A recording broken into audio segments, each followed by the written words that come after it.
Hello friends, মিঠুর পাকশালায় আপনাদের সবাইকে স্বাগত। আজ আমি পটলের খুবই টেস্টি একটা রেসিপি আপনাদের সাথে শেয়ার করছি। এখন গ্রীষ্মকাল, তাই আমাদের হালকা পাতলা তরকারি খেতেই ভালো লাগে, সেই জন্য পটলের খুবই একটা হালকা রেসিপি আমি আপনাদের সাথে শেয়ার করছি।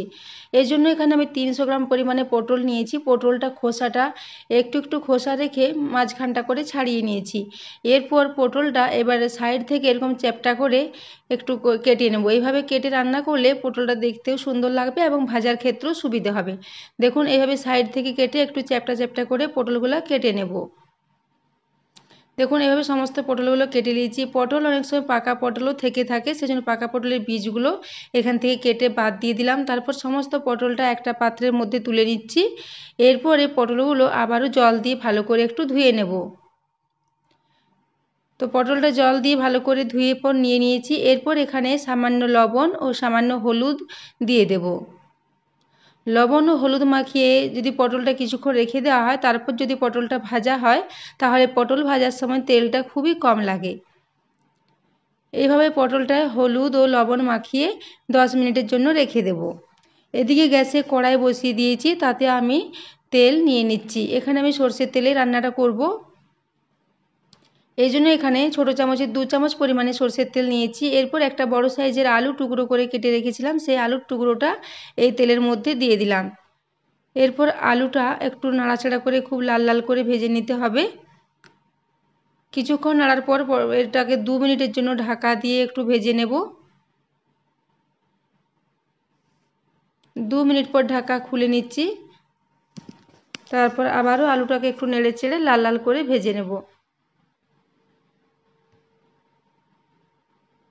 আলুটা এখন ভাজা হয়ে গেছে, এখন এটাকে তুলে একটা পাত্রে রেখে দিচ্ছি।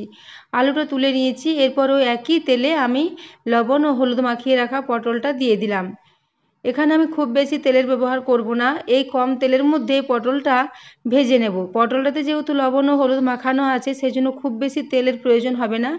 পটলটাকে লো ফ্লেমে এইভাবে নেড়ে চেড়ে খুব ভালো করে ভেজে নেব। এরপর পটলটাকে আমি ঢাকা দিয়ে রেখে দিলাম, ওটা আস্তে আস্তে ভাজা হতে থাক। এদিকে আমি একটা মশলা রেডি করে নিচ্ছি। এখানে আমি 2টো কাঁচা লঙ্কা দিয়েছি ও কয়েক টুকরো আদা নিয়েছি। প্রথমে আদা ও কাঁচা লঙ্কাটাকে একটু বেটে নেব শিলের নোড়াতে করে। কাঁচা লঙ্কা ও আদাটাকে প্রথমে একটু ছেঁচে নিচ্ছি, তারপর এটাকে একটু বেটে নেব। এইভাবে এটাকে একটু বেটে নিচ্ছি। আদা ও কাঁচা লঙ্কাটা বাটা হয়ে গেছে। এরপর একটা পাত্রে এটাকে তুলে রেখে দিচ্ছি। এরপর এখানে আমি 1 বড় চামচ পরিমাণে মৌরি নিয়েছি। মৌরিটাকে সামান্য জল দিয়ে এটাকেও ভালো করে বেটে নেব। এই গ্রীষ্মকালে মেথি এবং মৌরি দিয়ে যদি আপনারা সবজি রান্না করেন, সেটা আমাদের শরীরের পক্ষে খুবই উপকারী হয় এবং মেথি ও মৌরি দুটোই পেট ঠান্ডা রাখতেও সাহায্য করে। এই জন্য এইভাবে হালকা পাতলা ঝোল আপনারা মেথি মৌরি দিয়ে খুব সহজেই বানিয়ে নিতে পারেন। এরপর আমি পটলটা মাঝখানে একবার নেড়ে দিয়েছিলাম। এরপর ঢাকা খুলে আবারও পটলটাকে দেখে নিচ্ছি। পটলটা আমি প্রায় 5 থেকে 6 মিনিট ধরে ঢাকা দিয়ে দিয়ে লাল লাল করে ভেজে নিয়েছি। দেখুন, কম তেলেই পটলটা খুব সুন্দর করে ভাজা হয়ে গেছে। এরপর পটলটা একটা পাত্রে আমি তুলে রেখে দেব। তো বন্ধুরা, আমার এই আজকের রেসিপি যদি আপনাদের ভালো লাগে, তাহলে চ্যানেলটি অবশ্যই সাবস্ক্রাইব করে আমার পাশে থাকবেন এবং রেসিপি যদি পছন্দ হয় বন্ধুদের সাথে অবশ্যই একটু শেয়ার করে দেবেন। দেখুন, সমস্ত পটলটা এখানে তুলে নিয়েছি। এরপর এখানে আমি আরও অল্প পরিমাণে সরষের তেল দিয়ে দিলাম। এখানে আবারও ছোটো চামচের 1 চামচ সরষের তেল দিয়েছি।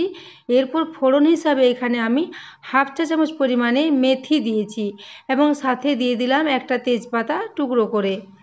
এরপর মেথি ও তেজপাতাটাকে একটু নেড়ে চেড়ে ভেজে নেব। যখন মেথির থেকে খুব ভালো একটা গন্ধ বেরোবে, সেই সময় এখানে আদা ও কাঁচা লঙ্কা বাটাটা দিয়ে দেব। আদা ও কাঁচা লঙ্কা বাটাটা দিয়ে এটাকে বেশ খানিকক্ষণ একটু নেড়ে চেড়ে মিশিয়ে নিতে হবে। আদার কাঁচা গন্ধটা না যাওয়া পর্যন্ত আদাটাকে একটু ভেজে নেব। আদা ও কাঁচা লঙ্কাটা যখন ভাজা হয়ে যাবে, এখানে একটা বড় সাইজের টমেটোর টুকরো করে কেটে রেখেছিলাম, সেই টমেটোর টুকরোটা এখানে দিয়ে দিলাম। টমেটোটা দেওয়ার পর কিছুক্ষণ এইভাবে নেড়ে চেড়ে মিশিয়ে নেব। তারপর এখানে স্বাদ মতো লবণ দিয়ে দেবো। লবণ দিলে টমেটোটা খুব তাড়াতাড়ি নরম হয়ে আসবে এবং এটা রান্না করতেও সুবিধা হবে। এরপর এখানে দিয়ে দিলাম 1/2 চা চামচ পরিমাণে কাশ্মীরি লাল লঙ্কার গুঁড়ো। এরপর এখানে সামান্য পরিমাণে হলুদ দিয়ে দিলাম। এরপর হলুদ, লঙ্কা ও লবণটা দিয়ে টমেটোটাকে খুব ভালো করে একটু নেড়ে চেড়ে মিশিয়ে নেব। দেখুন এখানে লো ফ্লেমে আমি টমেটোটাকে একটু ভালো করে নেড়ে চেড়ে মিশিয়ে নিলাম। তারপর একটু সামান্য জল দিয়ে আবারও এটাকে একটু ভালো করে কষিয়ে নিতে হবে। টমেটোটাকে এভাবে নেড়ে চেড়ে খুব ভালো করে মিশিয়ে নিতে হবে। তারপর এখানে দিয়ে দিলাম আবারও স্বাদ মতো চিনি। চিনিটা দেওয়ার পরও আবারও কিছুক্ষণ এটাকে একটু নেড়ে চেড়ে মিশিয়ে নিতে হবে। এরপর এখানে আগে থেকে ভেজে রাখা আলুটা দিয়ে দেব। আলুটা দেওয়ার পরও মশলার সাথে ভালো করে একটু নেড়ে চেড়ে মিশিয়ে নিতে হবে। আলুটা যখন খুব ভালো মতো মেশানো হয়ে যাবে তখন এখানে ভেজে রাখা পটলটা দিয়ে দেব। আগে থেকে যে পটলটা তুলে রেখেছিলাম দেখুন পটলটাও দিয়ে দিয়েছি। পটলটা দেওয়ার পরও আমি এটাকে বেশ খানিকক্ষণ ভালো করে কষিয়ে নিয়েছিলাম, কিন্তু সেটা এখানে দেখানো হয়নি। তো সেই জন্য আমি বলে দিলাম যে পটলটাও দেওয়ার পরও এটাকে বেশ খানিকক্ষণ আমি কষিয়েছিলাম। তারপর এখানে গরম জল দিয়ে দিলাম। গরম জলটা দেওয়ার পর আবারও ভালো করে মিশিয়ে নিচ্ছি। এই রান্নাটা একটু ঝোলঝোলই হবে, পাতলা পাতলা, সেই জন্য একটু জলের পরিমাণটা বেশিই দিয়েছি।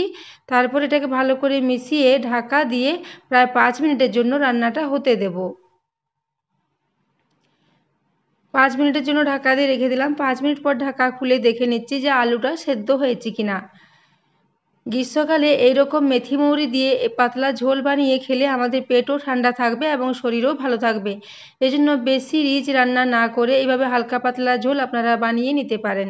তো বন্ধুরা এরপর আমি দেখুন এখানে দিয়ে দিচ্ছি আগে থেকে যে মৌরিটা বেটে রেখেছিলাম সেই মৌরিটা আমি সবার শেষে দিচ্ছি, যাতে মৌরির গন্ধটা তরকারির মধ্যে খুব ভালো মতো থেকে যায়।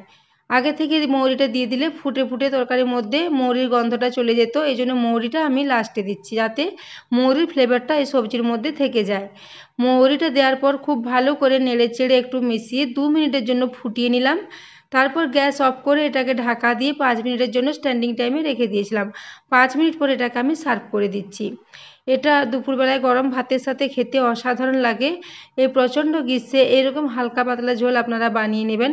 এবং বন্ধুরা আজকের এই রেসিপি যদি ভালো লাগে একটা লাইক করতে ভুলবেন না এবং চ্যানেলটিও সঙ্গে সাবস্ক্রাইব করে রাখবেন। দেখুন এটাকে এরপর আমি সার্ভ করে দিলাম। এবং আমার এই রেসিপিগুলো যদি আপনারা ভালোদের পছন্দ হয় অবশ্যই কমেন্ট করে জানাবেন যে কেমন লেগেছে। এতক্ষণ পর্যন্ত ভিডিওটি দেখার জন্য আপনাদের অশেষ ধন্যবাদ। দেখা হচ্ছে পরের কোনো ভিডিওতে।